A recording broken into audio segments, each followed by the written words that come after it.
Hola, este es el primero de una serie de videos enfocados en la teoría electromagnética moderna, es decir, las leyes de Maxwell, titulada Leyes de Maxwell, la belleza matemática de la teoría electromagnética. Acá se puede ver una foto de James Clerk Maxwell. Y este video se enfoca en la primera ley, que es la ley de Gauss. Él es el que la desarrolló, Carl Friedrich Gauss. La ley de Gauss, en este caso, del campo eléctrico, porque la segunda ley de Maxwell no tiene un nombre muy definido y la verdad es una aplicación de la ley de Gauss para campos magnéticos. Entonces podríamos decir que esta es la ley de Gauss para el campo eléctrico y la otra del campo magnético. Primero que nada, esta ley es definida para cualquier campo vectorial, pero en este caso se aplica al campo eléctrico, que es un campo vectorial que existe en la realidad. Es un campo físico, como puede ser el campo gravitatorio o el campo magnético. Pero primero hay que definir qué es el flujo eléctrico, o más que nada qué es un flujo, ¿no? Un flujo del campo de un campo vectorial. Se asume que hay un campo vectorial en una región del espacio y una superficie que es atravesada por ese campo. El flujo es algo que relaciona cuánto campo pasa por esa superficie, cuántas líneas atraviesan la superficie. Y depende obviamente de la intensidad del campo, del área del cuerpo y de la inclinación que tenga respecto a la dirección del campo. En este caso hay unos planos que son atravesados por un campo eléctrico, y el primero se ve fácilmente que el flujo es cero, porque son los campos, el campo y el vector de área son perpendiculares. En este caso es máximo y estos son valores medios. Un diferencial de campo eléctrico, de flujo eléctrico que atraviesa una superficie, un elemento de superficie, se define de esta forma: es el producto escalar del campo eléctrico por este diferencial de superficie, que por convención siempre apunta hacia afuera de la superficie. Y el producto escalar de estos depende obviamente del coseno del ángulo entre ellos, de la siguiente forma. Este es el producto escalar, ¿ves? La definición del producto escalar de toda la vida, por así decirlo. Obviamente se ve, vamos a tomar valores que oscilan entre 0 y 180 grados, o 0 y pi radianes, que en esos valores el campo máximo se obtiene cuando el coseno del ángulo en magnitud, no en dirección. El flujo máximo, perdón, se obtiene cuando el coseno es 0, cuando el ángulo es 0 o 180 grados, porque al tener 0 estamos obteniendo la multiplicación de estos dos valores en magnitud, y al tener 180 grados vamos a tener un signo negativo, pero eso indica que el flujo, que el objeto está rotado, el vector de área apunta a la dirección opuesta al campo, pero en magnitud es igual a si fuese de 0 grados. Y cuando el ángulo es 90 grados, el flujo es 0. Ahora vamos a introducir el concepto de superficies gaussianas, que son muy utilizadas para aplicar la ley de Gauss. Acá hay una configuración de cargas Q1, Q2, Q3, hay más cargas hasta Qn en un espacio. La superficie gaussiana viene a ser esta esfera, que es una superficie imaginaria que engloba estas cargas y que uno la elige para aplicar la ley de Gauss. Hay que elegirla con inteligencia, porque estos problemas, usualmente los problemas universitarios de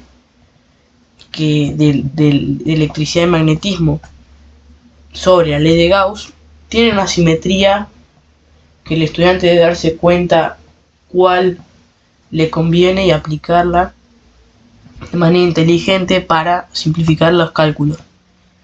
En este caso hay una cierta configuración de cargas, una cierta distribución y se engloba a estas cargas por una superficie imaginaria, que es una esfera, es una superficie gaussiana esférica. Usualmente para planos, por ejemplo, para planos cargados se usan cilindros o se usan superficies planas también. Depende de la distribución, pero también de la simetría del campo, porque puede tener una simetría radial, entonces ahí conviene usar esferas, o tal vez un plano infinito que tendría una simetría en la que el campo depende de la distancia a la placa. Para este caso, el elemento de área, que en este caso no es diferencial, tiene que apuntar hacia afuera, es una convención. El vector de área debe ser perpendicular a la superficie gaussiana y apuntar hacia afuera de la misma. Y el campo eléctrico apunta en una cierta dirección, cualquiera dependiendo de la magnitud de las cargas. Por ejemplo, si esta carga Q1 es positiva, el campo de ella va a apuntar más o menos en esta dirección. Lo más probable es que esta carga tenga mayor magnitud que todas estas, porque se está tomando la suma de las mismas. Las cargas positivas son fuentes de campo que emiten el campo hacia afuera de las mismas, y las cargas negativas producen campos que apuntan hacia adentro de las mismas. En magnitud tienen los dos simetría radial. Usualmente, si es la carga puntual, tiene simetría radial. Si es una carga, ¿no? En otras distribuciones tal vez no. Pero lo que importa es la dirección del campo también. Este producto, sumando cada campo individual de cada partícula cargada por estos elementos, sumándolos te da el flujo eléctrico. Y tomando elementos diferenciales, podemos integrar sobre la superficie. Acá hay una doble integral porque es una convención matemática para designar integrales sobre superficies. La integral de Riemann de línea es una integral sola, se usa una integral sola. Las integrales de superficie se usan dos, las de volumen 3. Bueno. Y hay una S que nota que se integra sobre la superficie, y esta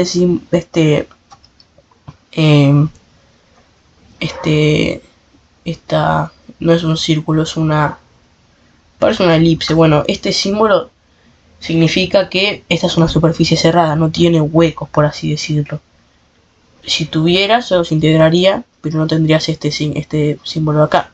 No cambia nada en la integral es la misma, solo se designa que es una superficie cerrada. Y ahora vamos a ver la ley de Gauss en forma integral, porque también tiene forma diferencial, que se puede obtener utilizando ciertos teoremas del cálculo vectorial, que en este momento no lo voy a hacer. Vamos a considerar una distribución de cargas encerrada por superficies gaussianas que están escaladas. Con escaladas me refiero a que estas son como superficies ovoidales, y esta es igual a esta, y esta difieren. No difieren. Esta es, vamos a decir, un factor de escala k veces más grande que esta, es decir, su división, esta dividido esta, su cociente, de un factor de escala k. Son proporcionales, son superficies, esta y esta son proporcionales entre sí, pero están multiplicadas por un factor de escala, es decir, esta se multiplica por un factor de escala para obtener esta más con más área, y lo mismo con la otra. Y esta es la ley de Gauss. Esta es una de las leyes más, en mi opinión, más lindas de la física, porque tiene una forma muy elegante.